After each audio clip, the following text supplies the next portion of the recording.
تعالى تعالى شوف كده الحقد والغل وصل بهم فين على مصر. تعالى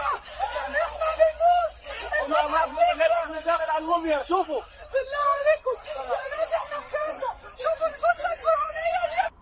يا ساتر يا رب، المتحف بغرق، تمثال رمسيس وقع. هو لما يكون في حاقدين وغلويين على مصر يفبركوا فيديو بالذكاء الاصطناعي عشان يشوهوا صورة مصر قدام العالم، تعيشوا وتشوهوا صورتنا قدام العالم، واحنا ان شاء الله وبفضل الله وليس بفضل احد نعيش ونجهر فيكم قدام العالم برضه. انا مش عارف ليه كمية الكره وكمية الغل وكمية الحقد ده على مصر، والله العظيم ما عارف، رغم ان احنا اطيب شعب والبلد الوحيدة اللي احتوت جميع جنسيات العالم، وعمرنا ما قصرنا مع حد، وعمرنا ما ضرنا حد، وما بنبصش غير لنفسنا، وما بنعملش غير اللي يرضي ربنا. انا احب اطمنكم ان احنا تمام، واحنا الشعب المصري بخير، وان المتحف الكبير الحمد لله بخير، والاثار بتاعتنا لسه زي ما هي والحمد لله بالف خير وبصحه وبسلامه.